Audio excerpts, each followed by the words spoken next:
Hello everyone, my name is Emma Doherty, and today I'm going to share my experience with cultural exposure to Christianity.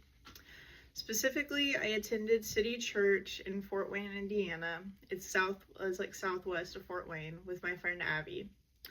As an Anagnostic, this was my first time ever attending a church service, which I know that feels maybe especially growing up. I grew up in a small town, which church was very much pushed and forward, but the way that I grew up, it was I knew what religion was, I knew about Christianity and everything, but I didn't know in depth what that actually looked like. So this was an insane experience for me.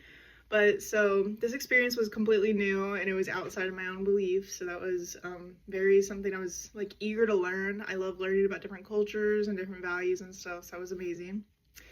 The purpose of this project was to learn about a culture group that I'm not a part of. So to better understand their beliefs, values, and communication styles, I focused on 3 areas: their hidden historians, their personal beliefs and values, and nonverbal communication.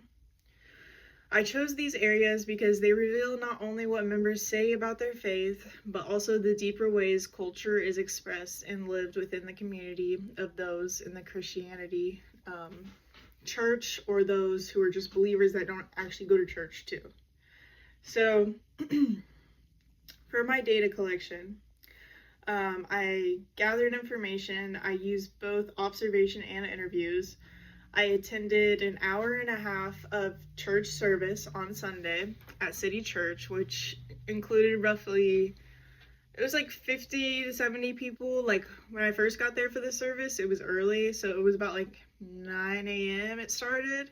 So for that service, it lasted until I think it was 10:15, and then I was in for the other half of it. I ended up talking to 2 people, which I'll get into. I observed the service from the beginning to the end, pay attention to their rituals, gestures, greeting people, and how people interacted with each other. So in addition to observing, I interviewed 2 members of the church, and just to keep them anonymous, because they are my friends' friends, I'll say friend A and friend B, and that's how I will use them to identify them. These interviews were conducted in person after the service. I took detailed notes to summarize their response, focusing on their personal experiences with faith, values, and communication. By combining observation and interviews, I was able to capture both the behaviors I could see and the personal insights members shared about their faith and community. So, for hidden historians, the first focus area was that this refers to the aspect of the church background, traditions, and past that aren't, immediately visible to outsiders. Especially, for me, as soon as I walked in there, I thought this was gonna be, a church where all the peers, Bibles were, going to be on every single, row. I thought everything was just very, uniform, But as soon as I walked in there, it was more it just felt like community. It felt full. It felt engaging. It felt almost in a way to explain is group therapy. That's almost what it felt like. And somebody who's never experienced that. So that was definitely interesting and definitely opened up my eyes to what that vicinity looked like. Through conversation with friend B and observing elements of the service, I learned that City Church has a rich history of growing within the Fort Wayne community. They actually started out at a different location, and there wasn't as many members attending and stuff, but as soon as they moved out southwest, there was a lot more members attending, and I think they said it's grew from 200, I think. They said it's almost 700 something, but with all their groups and stuff like that, it could be 1,000. I was that's amazing. So yeah, I thought that was very interesting and awesome.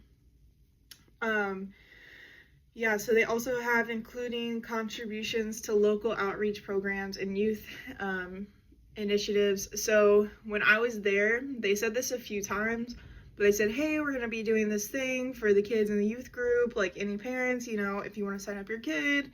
And like they said that like a few times, and they put some stuff on the board from like their outreach promoters and stuff like that. So I thought that was very engaging and definitely like informative if you want to get your children to go do something. It didn't feel like pressured. It didn't feel like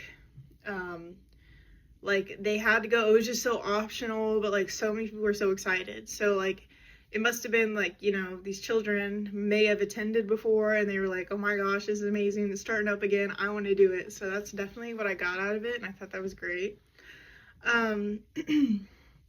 So I thought that was awesome, and they have like specific community projects and milestones they're liking to hit. The pastor did say he does travel, and sometimes there's like a substitute pastor, so I thought that was pretty awesome. So it's not just one and all. So highlighted only at certain times, such as during special like announcements or anniversaries, is when they'll like spread certain things. And I was talking to friend A, and she was telling me like sometimes, you know, if a member of the church or like their family is very personable to the church, the pastor and stuff like that, and you know, maybe something happened in their family and it's very deeply, like they'll do like a certain thing for them, they'll talk to them, they'll do one-on-ones outside of that. And I just think that's amazing, because it's very like, connection is something that I feel like is very lost in today's society. And I feel like bringing people together, I mean, it may be under, you know, religious values and different things like that, or it may not, and that's still like amazing, because we all need connection, we all need to feel like we belong to something. So I also I observed how the church honors its tradition, and longstanding members showed me how like the hidden historians help form a sense of identity and cohesion with the church. Even small details like mentioning past service projects help members feel connected to the large story of the church. So that definitely made it feel like just more connection, as I was talking about, and I think that's very important. And another one, like through conversation with friend B and my observing elements, I learned that the city church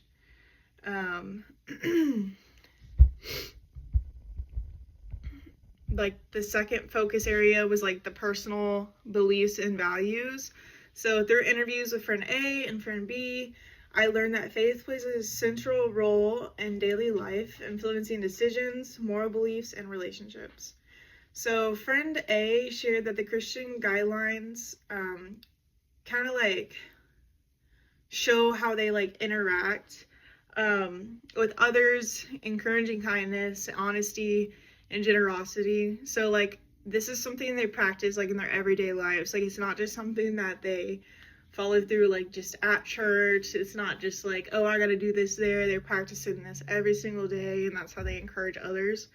Friend A told me that he also shares his religious beliefs and his religious outlook and the way he, you know, reads the Bible and different things like that, like online. So he shares others to get involved with that as well, and always talks with them one-on-one. So I thought that was really nice and very amazing to have people explore those ideas and different things like that. So it's very much like awesome, especially someone who's younger trying to start that up. So I think that's great. So members warmly welcomed like newcomers. That was a new thing. Like obviously I was new, so people did come up to me. I was getting hugs and handshakes. Oh, hi. Like, you know, they were like, oh, are you new attending this church? Different things like that. So I thought that was very much supported and awesome. So the third focus area was the nonverbal communication, which was surprisingly throughout the service like very prominent. And they frequently use hand gestures, such as like raising their hand during worship, clapping, nodding their head when they agreed with something, or bowing their head was another one. So this like interaction was definitely something that was new to me, and I seen the reason why they did that and like what they felt afterwards, and I thought that was pretty amazing.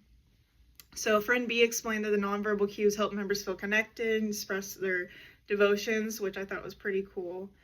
And then they also said like The nonverbal cues, like they also, like in the greetings right after the worship, they'll do like go up to people and they'll like shake each other's hands, kind of introducing them. So it's like they did it to me like I was a newcomer. I wasn't used to that, so I was like, oh, I gotta get up, I gotta go shake people's hands. But it was a really good experience.